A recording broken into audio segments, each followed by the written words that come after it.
los presentes, muchas gracias por su gentil espera.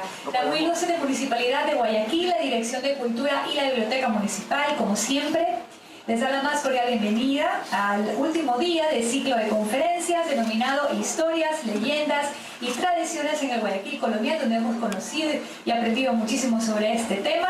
Como siempre, la Biblioteca Municipal y la muy ilustre Municipalidad de Guayaquil nos da excelentes herramientas para seguir conociendo más sobre la historia de nuestra hermosa ciudad y así amarla más y más.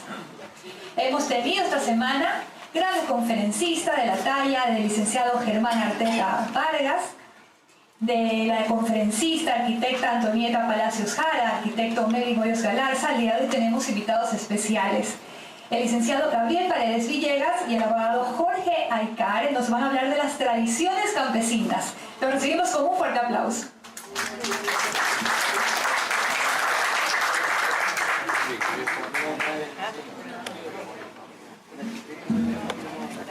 Buenas tardes, damas y caballeros. Siempre hago mis presentaciones como Montubio.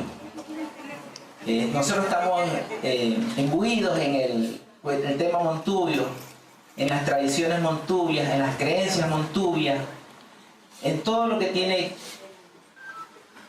que ver con el mundo montubio.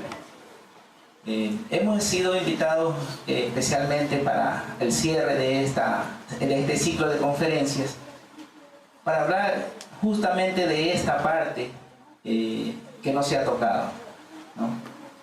El pueblo montubio detenta saberes, creencias, fantasías, leyendas, mitos, cuentos, que también con el paso del tiempo están cayendo en el olvido. Y nuestra tarea es la vigencia de estas creencias, de estas vivencias, para que no se olviden y que las nuevas generaciones pues las tengan presentes. En el campo pues estas tradiciones hay muchas conocidas y hay pocas que se conocen, y también depende del sector de donde sea, si es en Manabí, si es en Guayas, si es en la provincia del Oro, ¿no?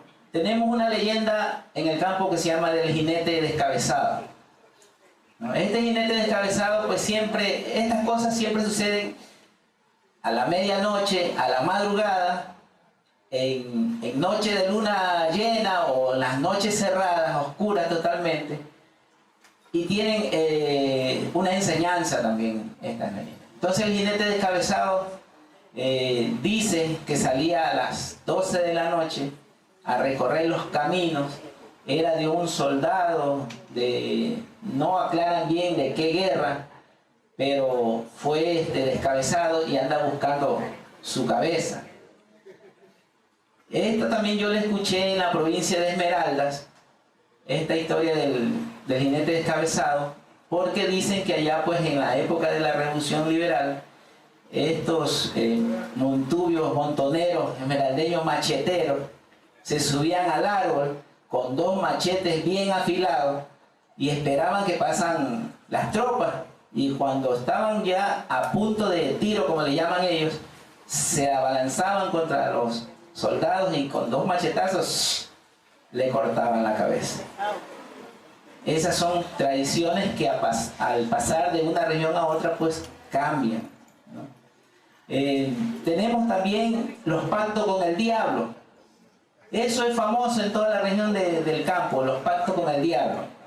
Siempre por dinero, siempre por dinero. Y cuando una persona pobre y de pronto de la noche a la mañana tenía ganado, tenía hacienda, dice, este hizo pacto con el diablo.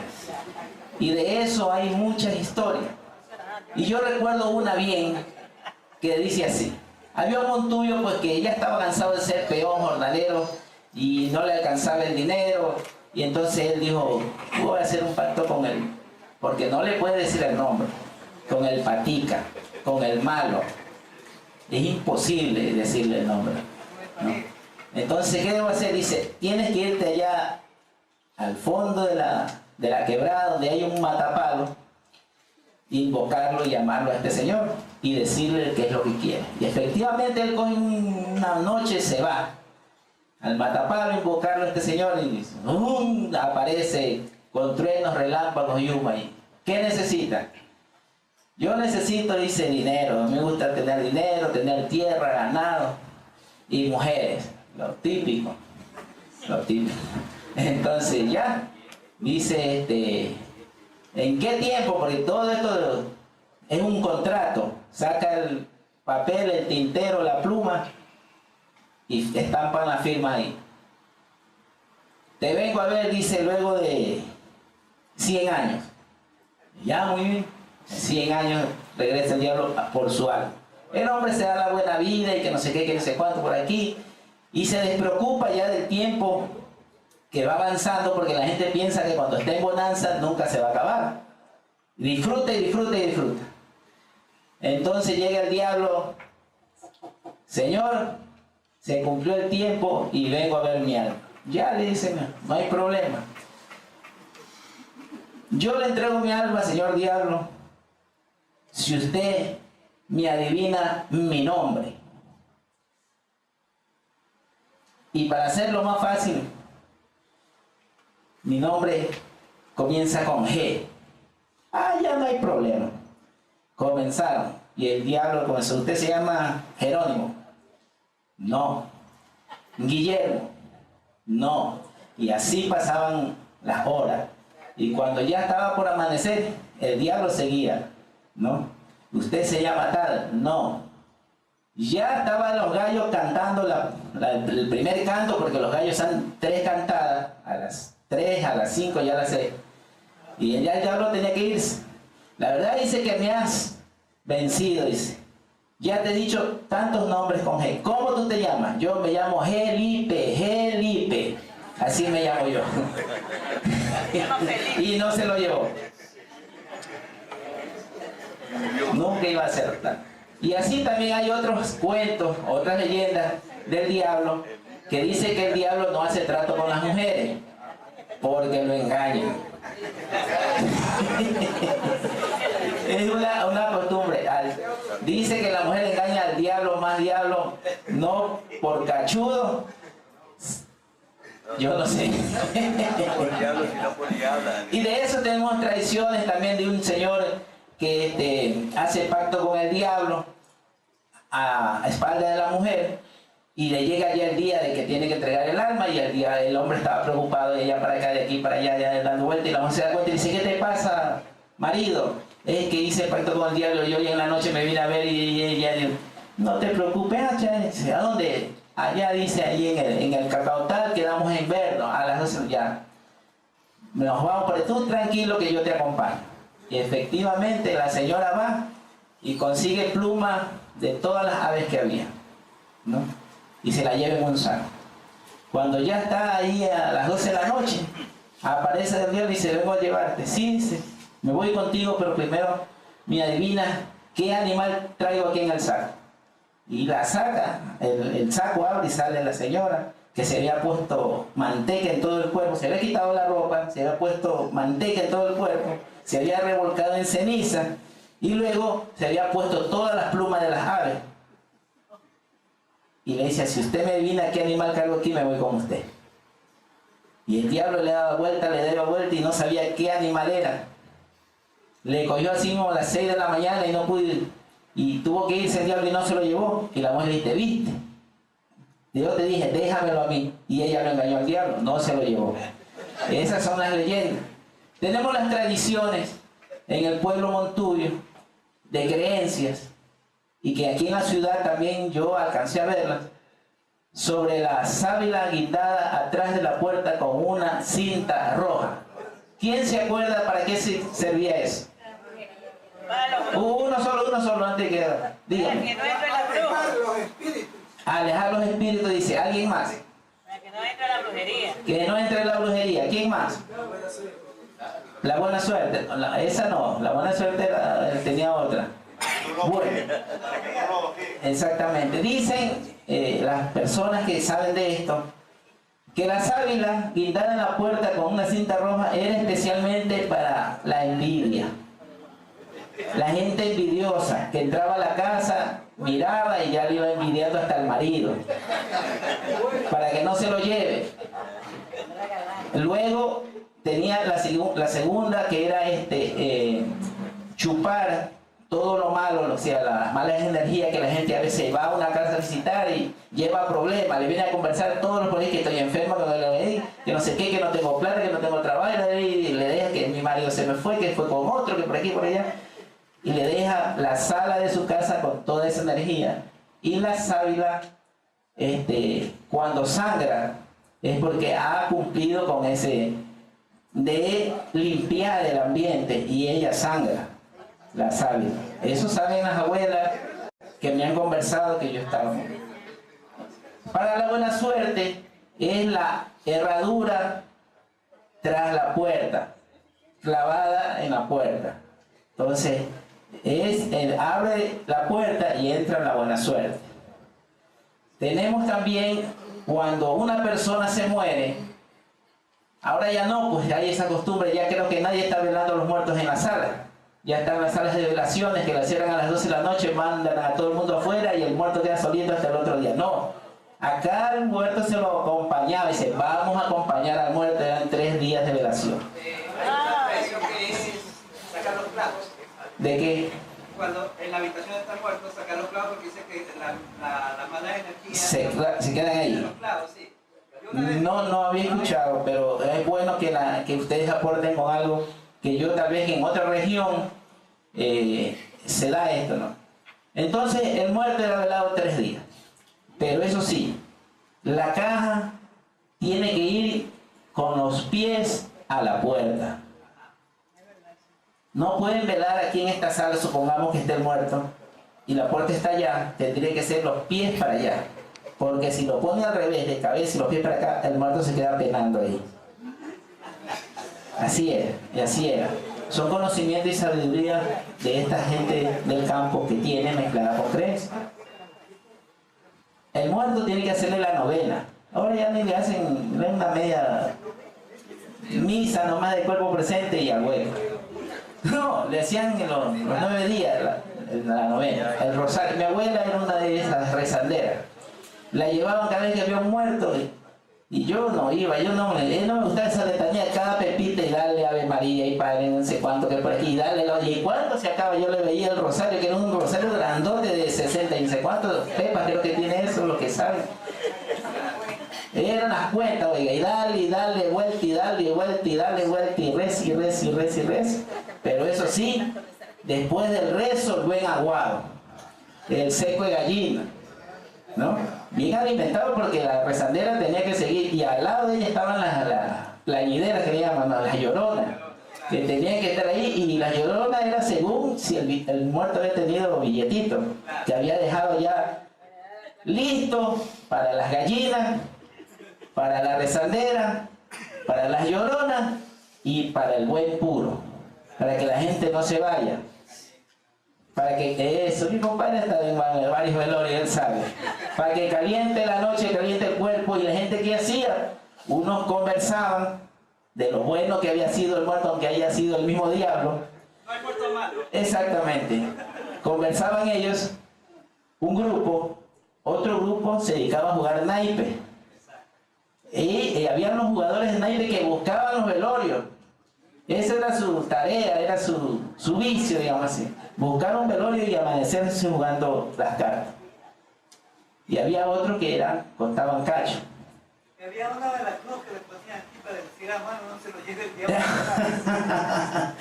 Bueno, eso de los muertos, ahorita que me hace acordar en la península, que es la soga del muerto, ¿no? Que al muerto le amarran aquí el cordón del muerto, tejen con algodón un cordón largo y se lo amarran aquí en la cintura al muerto y lo dejan 1 metro, 2 metros así de longitud ahí y lo tienen ahí. ¿Por qué hacen esto?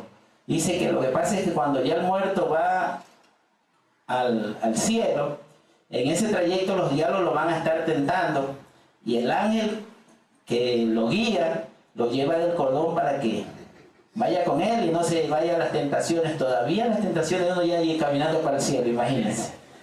Sí. Entonces, esa es otra tradición de los muertos, pero eso es en la península, que hacen también la mesa del muerto. que también es otra tradición de ellos, de estos pueblos ancestrales que hay en la costa. Seguimos, entonces, estos contadores de cachos pues eran famosísimos, también buscaban los velorios muchas veces hasta eran contratados para contar. Y yo me acuerdo de un señor, don Remberto Ramírez, que era famoso contador de cachos, ¿no? Entonces, dice que él estaba enfermo y lo habían traído aquí a Luis Bernace, en ese tiempo llamaba Hospital General, Hospital General. Y el hombre ya pasa el médico y le dice, usted de aquí no pasa de 2 días que se muere. Y la mujer venía a visitarlo pues allá del campo, le traía cosas. Dice, mujer, dice, el doctor me dijo que ya me iba a morir. Entonces dice, hagamos, dice, lo que sabemos por última vez. No, pues ¿qué vas a creer? No, si aquí nos tapamos con la sábana y ya se acabó. Y gozó el hombre. Dice, hagámoslo otra vez por última vez, ya a las 2 horas más. No, pues sí, no. Bueno, así como 3 veces. Al siguiente día que el médico pasa revista, la llama a la enfermera y le pega una buena regañada, repelada, como dice, porque le había cambiado el historial clínico del que estaba al frente. El de allá se iba a morir, el de acá estaba vivo y el hombre había gozado 3 veces seguidas. Este hombre, pero la cantaba con su salsa, porque hay gente que sabe contar, ¿no? Y hay gente que el mismo chiste no le sale igual. Y conversó que decía que don Filiberto tenía una suegra, ¿no?, que no se llevaban bien, y era dueño de una mula que solamente le hacía caso a él. Resulta que hubo la fiesta del pueblo y don Roberto dijo, no, yo no voy, yo no me quedo, y cuando el hombre decía yo no voy y la mujer tampoco iba. No es que la mujer dijo, bueno, tú quédate ahí, yo me voy. No iba. Entonces la suegra dijo, yo sí quiero irme a la fiesta del pueblo. Como era lejos, dice, présteme la mula. No, suegra, digo, esa mula es retobada. No, dice que yo la hago andar porque a mí no, con coraje a mí todo el mundo me hace caso. Y se va. Y ya como a 1 kilómetro la mula ya no quiso caminar. Y la suegra monta ahí, vamos, dale. No, que no vas a caminar. Se baja, coge un tronco así de leña a pegarle a la mula para que avance. Y viene la mula, saca un patazo y por allá para la señora cayó en una piedra y quedó ahí. Oiga, con pena la señora que se había muerto la mamá y toda la gente. Al otro día era el velorio más grande que tenía ese pueblo. Había venido gente de todos lados. Dice, compadre, su casa está llena, han venido a ver por su suegra. No, la gente me quiere comprar la mula.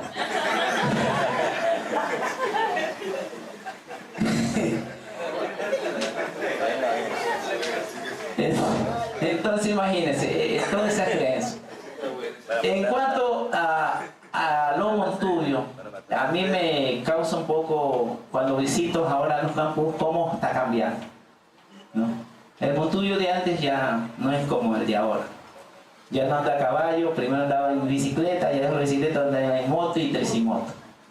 Es parte de la modernidad, es parte del proceso que ellos están viviendo.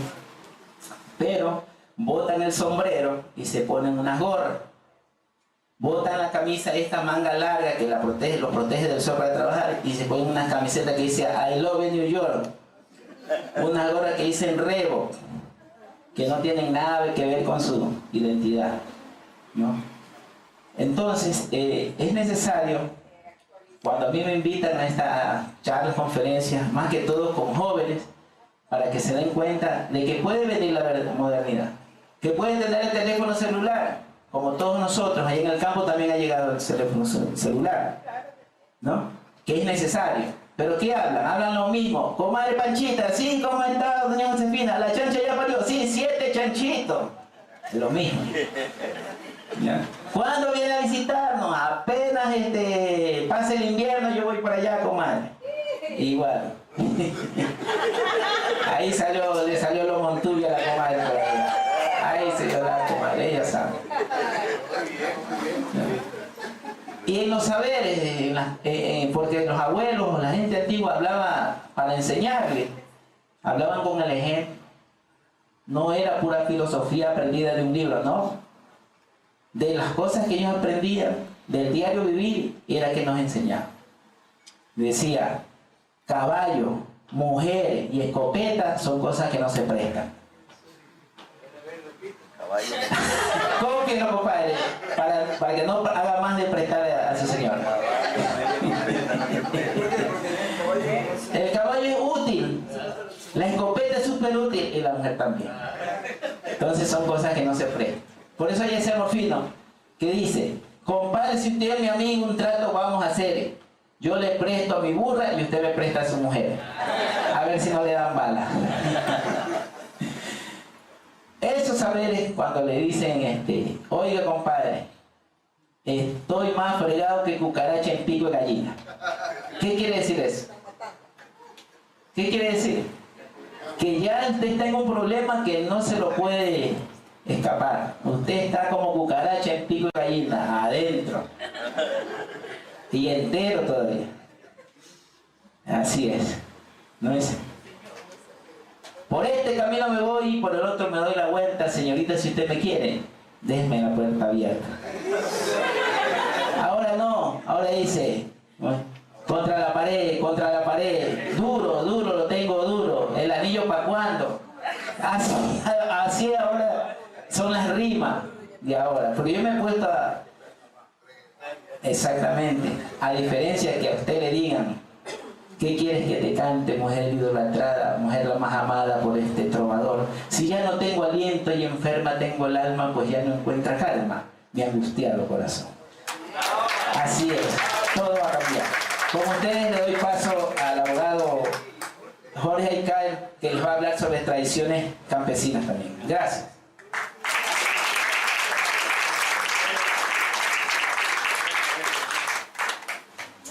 Muy buenas tardes.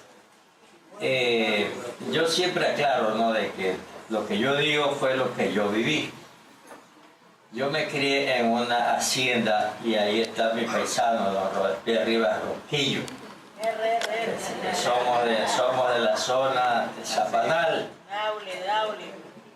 No, señora, se queda de años. No, lógico, pues nosotros somos montuyos. Mi abuela, doña Ana Mariana Morán Espinosa, era de los amarillos. Por Cacetea, ¿usted sabe qué le estoy hablando? Amarillo. Claro, pues. Si no se me queda de año. Entonces, ¿qué pasa? Que ella era de los Morán, de la niña Narcisa. ¿No? Así se mencionaba a la santita, ¿no?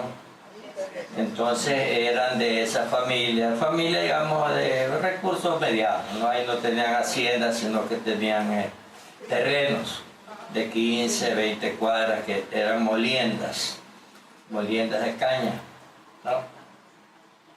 Y era la parte más baja de la cuenca baja del Guayas. Entonces yo recuerdo de niño esta anécdota que decía don Antonio Morán: yo no porque yo ya porque yo no. Ese era un trabalenguas. Yo era un niño. Entonces cuentan que por 1910, en plena revolución liberal, pero en estas zonas todavía mandaban los gamonales.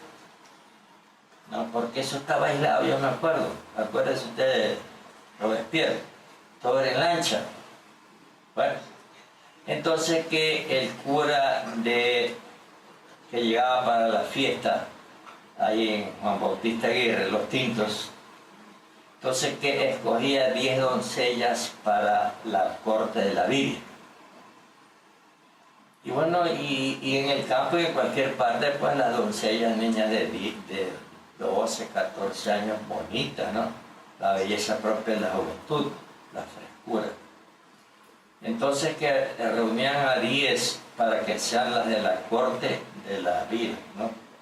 Y el cura, pero entre una de estas niñas le dice la una a la otra, una prima, le dice, oye, es que el padrecito iba preguntando, ¿no? A ver, niñita, usted es virgen, usted no tiene, sí, padrecito. Entonces pasaba. Y en ese tiempo la palabra era respetada, ¿no? Entonces que le cuenta una niña de esta a la otra y dice, oye, pero es que yo tuve un fracaso ya, pues, con el muchacho este que iba atrás de la mancha de caña. Y dice, y yo ya no soy virgen. Ay, pues. Entonces si se enteraba el papá, pues imagínense lo que pasaba. Entonces cuando llega el padre, el cura, pues no, y empieza pues a preguntar a todas, y bueno, sí, usted es virgen, sí, sí. Entonces que cuando le toca a esta niña, entonces que le dijo la más grande, que ella era canchera. Entonces si te pregunta el padre, dile, ¿usted es niña? Entonces dile, yo no porque yo ya. Yo ya porque yo no.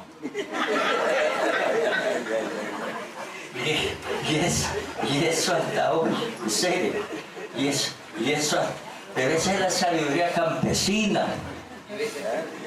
Campesina. Bueno, entonces, y parece que el padre, pues digamos, un hombre muy prudente para quitarle la paliza a la hija, a la chica, entonces se hizo que. De ahí de otra cosa que yo por ejemplo, eso quedó ahí, ¿no? De otra cosa que yo recuerdo era el vivo al hoyo, a ver, el vivo al, a ver, el muerto al hoyo y el vivo al hoyo. ¿Y por qué? Porque ahí en la hacienda vivía un señor que era don Pancracio Chiriguay, un hombre ya entraba en años y se había llevado a una chica de 15 años. Y este señor tenía pues su ganado, tenía todas sus cosas, ¿no? Y que resulta que este hombre, pues lógicamente, pues ya eso usted sabe, pues casar, comprometerse a esa edad, creo que tenía 60 años, la chica 15, 16, ya sin comentarios lo que eso tenía que pasar, ¿no? Entonces ahí la gente en el campo era muy chusca. Le mandaban siempre envuelto en unos de plátano una sierrita para que se corte. ¿No? Pero eso era anónimo. Entonces, ¿qué resulta? Que el señor, pues, uno de esos buenos días, fallece. Bueno. Entonces esta chica, la mujer, la chica esta no era una escena de dolor, un llanto, una cosa tremenda. Y ya cuando iban a sacar la caja, yo recuerdo de niño, que las mujeres exageraban, porque ya después era otra cosa, se ponían en cruz, no dejaban sacar la caja. Y la gente decía, oye, qué pena, ¿no? Dice la viuda, lo amaba mucho, ¿no? Y como era en invierno, usted se acuerda de Robespierre, entonces bajaban la caja a una canoa de piezas. Entonces en la canoa de piezas iba al cementerio de Guaraguao, en Los Tintos. Entonces ahí se enterraba, porque era en un hueco en la tierra, entonces se enterraba. Entonces bueno, ya el cortejo fúnebre, que era algo típico en canoa, ¿no?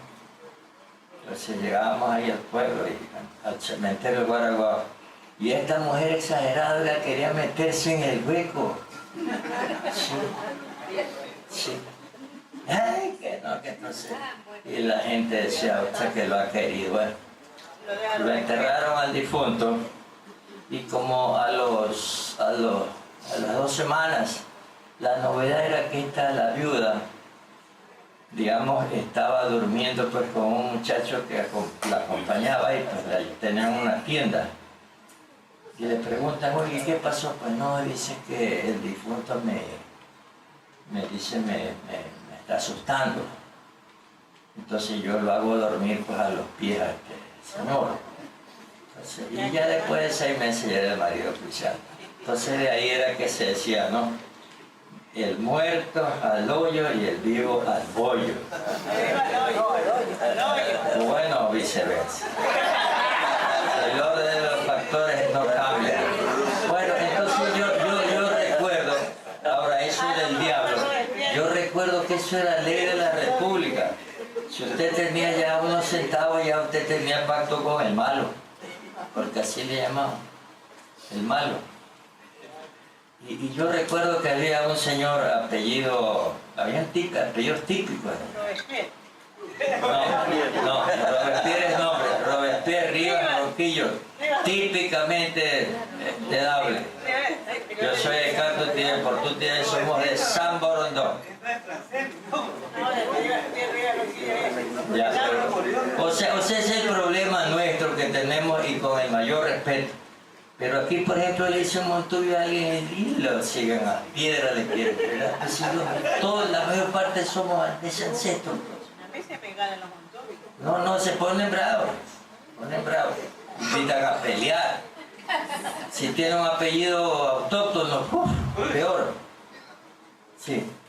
Bueno, eso no se conocía, pero los apellidos autóctonos allá eran Chiriguaya, Guacón, Dicao, Cancao. No, Ronquillo es español. Español, yo soy de estudio de eso.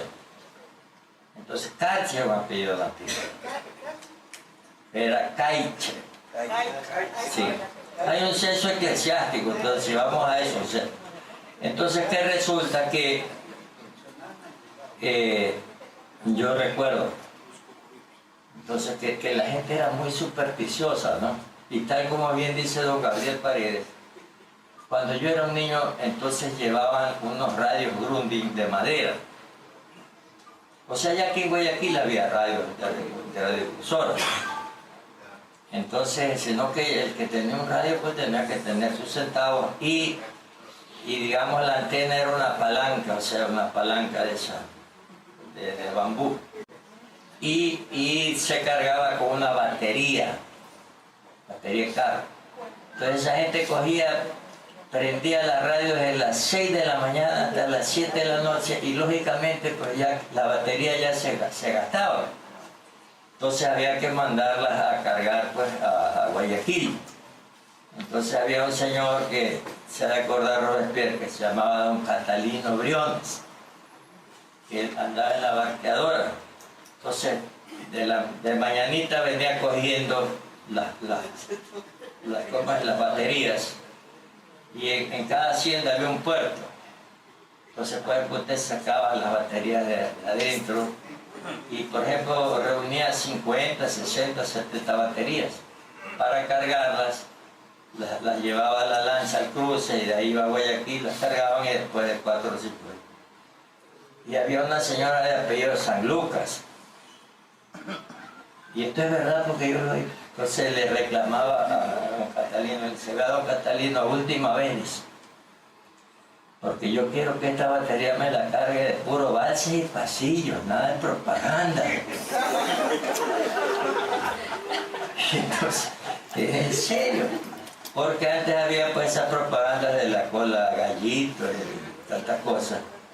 Y este hombre se mataba diciendo, no, pero oiga, yo no tengo nada que hacer con eso. No, dice, última vez, nada de propaganda. Bueno, y eso es una verdad. Entonces, también yo me acuerdo que nos embarcábamos en la lancha porque todo era obligatoriamente en esa zona, había que viajar en lancha, no había otra. Entonces había un señor que tenía dinero, ¿no? Entonces ya la lancha salía a las 6 de la tarde, entonces ya pues esos periodiqueros que se habían quedado varados como siempre, ¿no? Entonces iban al muelle a vender, ¿no? Entonces que le dice el campesino le dice, ¿cuánto le ha quedado? Bueno, dice, me quedó varado ese. Bueno, dice, véndame 6.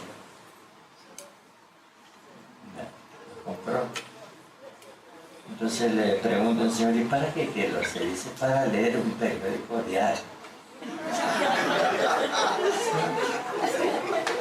Sí. Causa risa, pero eso demuestra, digamos, el estado de ignorancia, con mayor respeto que existía. Y este señor no sabía leer, pero como había una muchachona simpática, entonces es que coge el periódico al revés. Entonces estaba un carro, entonces dice, ve, este carro se ha volcado. Entonces, porque eso es verdad, pues yo lo vi, yo era un niño. Pero me callo. ¿No? Entonces decía, eso era por el año 53, 54. ¿No? Y que decían, ¿y qué va a hacer? Bueno, eso es cosa del capitán del puerto. El capitán del puerto que tiene más que ver con eso. Entonces también tenía una bonita muñequera, un reloj de oro. Entonces, pero no sabía leer, no sabía ver la hora. Entonces una muchacha simpática le pregunta, bueno, oiga, don Jacinto, ¿y qué horas son? Acerciórese usted mismo. Y la del millón era que cuando habían estos radios grandes, que honestamente, hablando con toda sinceridad, por ejemplo, cuando salió la televisión, yo era, bueno, adolescente, pero yo siempre me hacía la pregunta, ¿no? Bueno, porque para mí ese es uno de los grandes, digamos, pasos agigantados que ha dado la ciencia, ¿no? Una imagen, ¿no? Pero esa es una inquietud. Ahora, no se diga en el campo, ¿no? Que cuando se prendía el radio y salía la voz y tantas cosas. Y decía la gente, le decía a mi papá, oiga, padre, me dice, ¿y los que hablan ahí? Entonces mi papá era medio molesto, dice, que son unos hombrecitos pequeñitos. Oiga, no es mentira. En el año 1953-54 la gente era crédula. Y también habían pues pocas radiodifusoras. Yo me acuerdo que salió el programa del señor Rendón, Fiesta Campesina, con Toribio. Entonces pocos eran los que tenían radio, ¿no? Entonces ese programa era a las 6 de la tarde. Entonces usted veía que un montón de gente de adentro, ¿no? De adentro salían y muy diplomáticamente se ponían en el placer de la casa. El placer de la casa, en toda casa había pues la parte de adelante que se la sembraba con hierba de la Virgen, para que usted pueda descalzo caminar.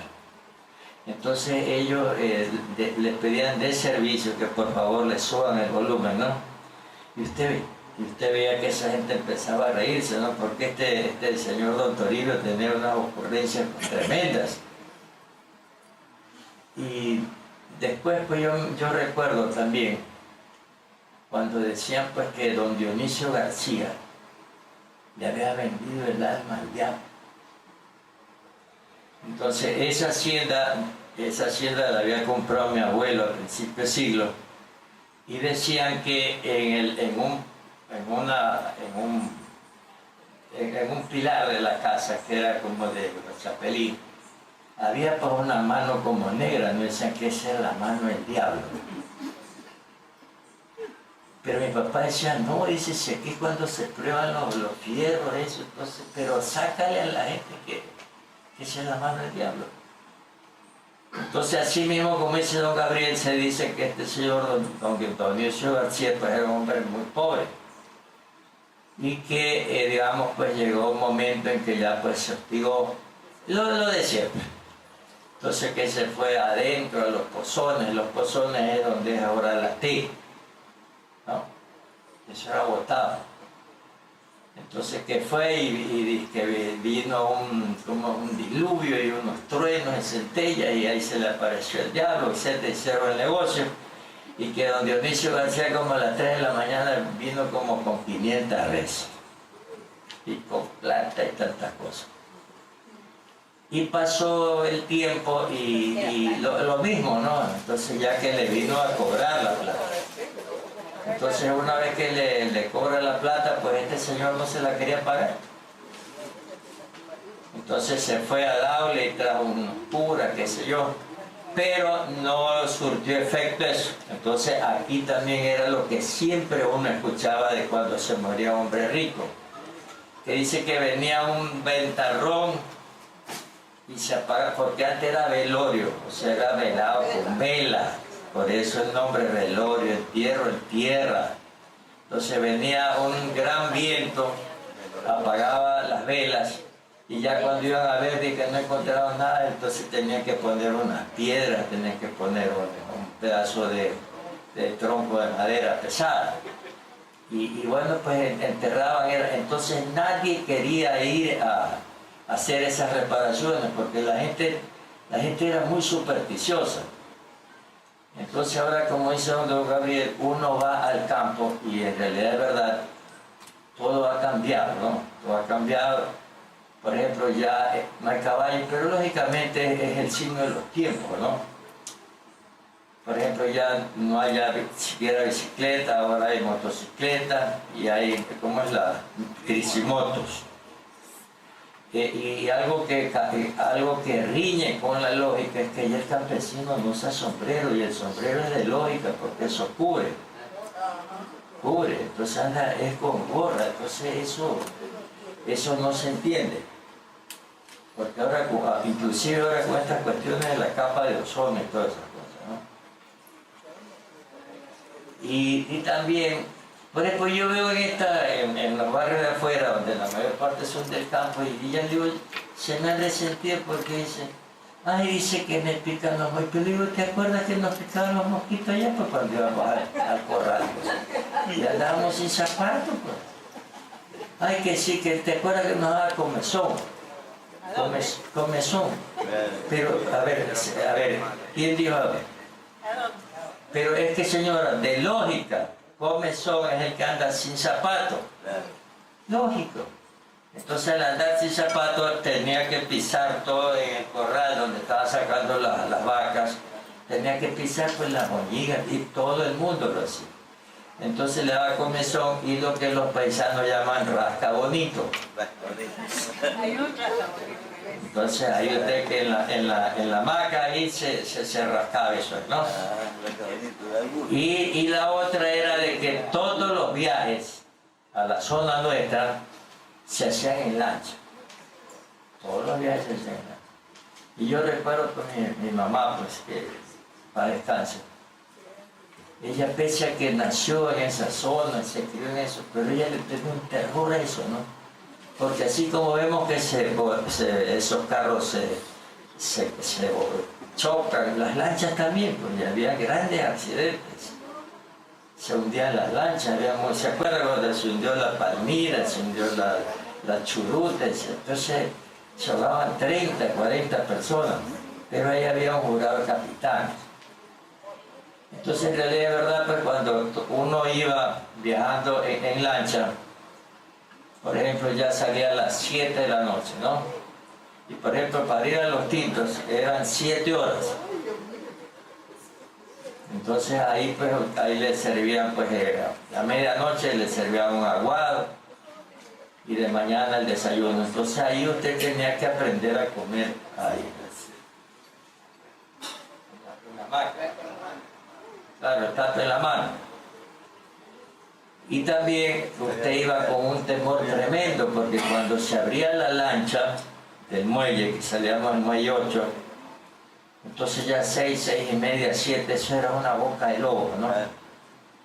Pero salíamos con la marea a favor. Y habían esos grandes cargueros que estaban medio arriba, ¿no? Entonces eso era tétrico, imponente, ¿no? Porque ¿cómo es la cuestión esa del ancla? Eso era inmenso. Y años atrás había habido un terrible accidente donde se murió el abuelo de Ricardo Patiño y se murió el dirigente, ¿cómo es? El señor Briones, ¿no? El año 47, que venían en una lancha de Durán. Y la lancha se enredó pues, en la cadena esa de ese buque inmenso y se hundió. Entonces la gente tenía esa psicosis, ¿no? Pero digamos una psicosis, digamos, hasta ciertos puntos, pues digamos, con una base, ¿no? Un temor. Entonces podemos observar, y de ahí yo me acuerdo que al llegar ya, por ejemplo, a Isabel Ana, que es lo que es Durán, y la vuelta de Los Ángeles, entonces yo sí alcancé que había bastante lagarto. Entonces había pues una revesa, ¿no? Una revesa, o sea, una cosa de esas. Entonces a media máquina, entonces había que hacer el cruce ya de madera negra, entonces así. Entonces uno eso lo cuenta en estos momentos y realmente, pues por ejemplo, la juventud pues tiene toda razón de no saber. Otra cosa que era una característica, yo recuerdo que cuando alguien fallecía, principalmente en el campo, la primera señal de que había un difunto era que en la ventana, ¿se acuerda Robespierre? Que ponían una sábana y una cruz negra. Ajá, negra. Y eso se utilizó hasta hace unos 30 años. O todavía, ¿no? Entonces, pero esa era una señal de que había un difunto. Y también pues habían, por ejemplo, las famosas lloronas. Entonces usted contrataba eso, yo me acuerdo que se murió, no voy a decir el nombre porque podía estar un familiar de ese señor ahí, tenía mucho dinero, pero nadie lo quería. Pero no, Plañidera sería el nombre, pero en Montubio era llorón. No, Plañidera es la palabra adecuada. Entonces yo me acuerdo que habían dos lloronas en la zona, la señora López y la señora San Lucas. Entonces yo era un niño curioso, entonces llegaban ahí, entonces el muerto estaba arriba, entonces un helado decía, dice, bueno, ¿quién rompe el llanto primero? ¿No? Oiga, y eso era de escuchar. Esa mujer es un griterío, ay, que por aquí, y que a esta hora le gustaba con comercio un verde asado, ay, que por aquí, que otro. Entonces usted se negaba a creer de que esas mujeres, digamos, eran pues pagadas, ¿no? Entonces esa es una costumbre clásica. Ahora, otra cosa que yo siempre vi en el campo es, digamos, buenas costumbres. La gente era muy honrada, pues había gente que no sabía que la hoja era redonda. Pero usted no se lo podía tragar pues, con un sucre o una cuenta, no. Ellos yo no sé cómo hacían las cuentas, ¿no? Con unos palitos, unas cositas. Pero la cuestión es que usted no se lo puede tragar con un centavo. Sí, no se lo puede tragar. Y de ahí ellos sí tenían una característica, que el que no había sido, entonces usted veía que todos estos señores mandaban a sus hijos a Guayaquil a lecturearse, lecturearse, ¿no? Y también, por ejemplo, muchas palabras que yo escuchaba de niño, y yo decía, esta gente está loca, ¿no? Pero yo siendo un niño, entonces iba a Lanca en el caballo, y íbamos a la casa de don fulano. Entonces mi papá le decía, don Antonio, venga, sirva a hacer algo. No, dice, compadre, porque estoy ahito. Entonces, ahito es una palabra de castellano romance. Y yo como ignorante, yo pensaba que esta gente es una bestia, ¿no? Ahito que decía, estoy lleno. Pero yo escuchaba eso y yo en mi ignorancia de niño, lo criticaba. O decían también, no vengas porque hiede. Y hay que decir apesta. Y yo también en mi ignorancia, ¿no? O si no decía, apéate del caballo. Ese es un término medieval. Bájate del caballo. O también decían, pues, apega la lancha, apega. Bueno, entonces, ¿qué quiere decir esto? Que todas estas palabras, todas estas frases, si hilamos fino, digamos, todavía quedaron atrapadas en esa zona, ¿no? Todavía quedaron atrapadas y en realidad de verdad pues con mucha pena yo sí puedo observar que muchas de estas cosas pues se han perdido y antes de despedirme quiero decir pues lo que se comía cuando yo era un niño. Entonces por ejemplo había pues el sancocho canoero, ¿no? El sancocho canoero era simplemente un sancocho, pero no de pescado, sino de carne seca, ¿no? Con un puñado de arroz y unos pedazos de verde, Pero ¿por qué se le decía así? Porque esto de aquí eran, digamos, de gente que venía en esas canoas de pieza haciendo largos viajes o en balsa. Entonces, por ejemplo, la carne la tenían que poner a secar, ¿no?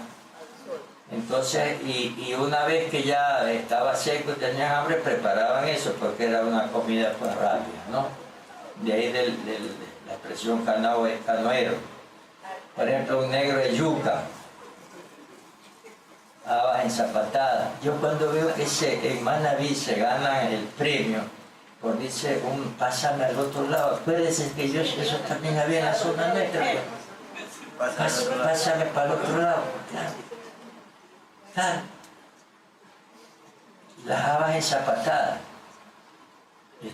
Un talón de perro. Y todavía lo que sobrevive de eso es un raspado. Un raspadito de verde.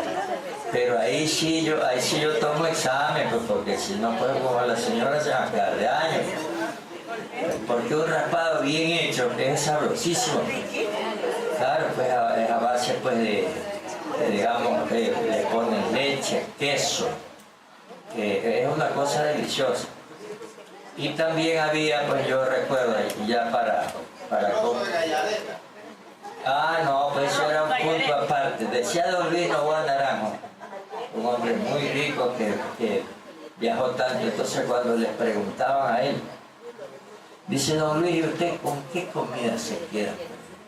Usted que ha viajado tanto y comido pues en todos esos grandes restaurantes, no de 5 estrellas, de 6, 7, 8 estrellas. Entonces él decía, a ver, a mí nadie me va a quitar mi meloso de pato, de gallareta o de gallina. Meloso. ¿Qué es el meloso, señora? ¿Ah? No, aguado no. Está entre el aguado y el arroz. Es pasadito, que decía mi abuela, este es un arroz a tora perro. Así eran las antiguas, ¿no? O si no, también había pues el arroz graneado, ¿se acuerda? Un arroz graneado de gallareta. Por ejemplo, las bolas de verde, ¿no? Sancocho de pescado.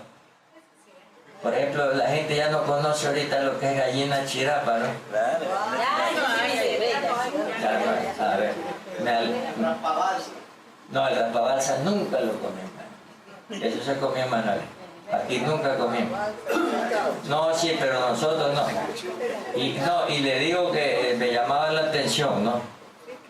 Porque, por ejemplo, en Manabí el chame, creo que no sé si sea lo mismo, ¿no? Pero, por ejemplo, eso nunca lo comimos nosotros. No me dejan mentir. ¿O será que había una riqueza ictiológica en los ríos, no? Entonces, donde la gente se daba el lujo, ¿no? Se daba el lujo de decir, esto no quiero, esto no me gusta. Por ejemplo, comer barbudo, comer guanchiche, eso era prohibido. Porque había una abundancia tremenda, ¿no? de peces. Yo me acuerdo que había la huívila. La huívila era un camarón grande. No, pues el guanchiche tenía, por eso es que hay el adagio Montubio que dice que para mentir y comer pescado hay que tener mucho cuidado. Porque, por ejemplo, si usted no sabe comer, se atora. Ahora el guanchiche tenía que sajarlo como el vío era como un pescado así como una culebra grande, ¿no? Pues era muy apetecido. También había un pez prehistórico que desapareció, ¿se acuerdan de las catanudas? Que tenían tenían una como... tenían como una peinilla. Era un pez prehistórico, porque tenía toda la cara así como tienes en la barriga, ¿no?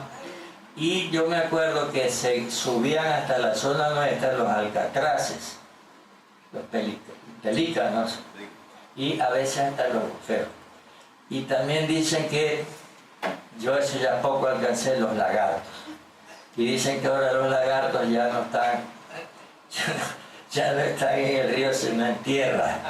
Entonces, porque antes aquí a esa gente sinvergüenza, conchuda, decía, y que cobraban caro, ese es lagarto.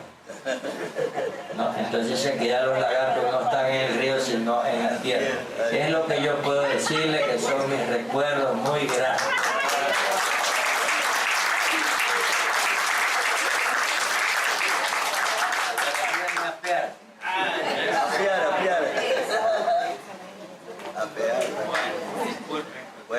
Buena.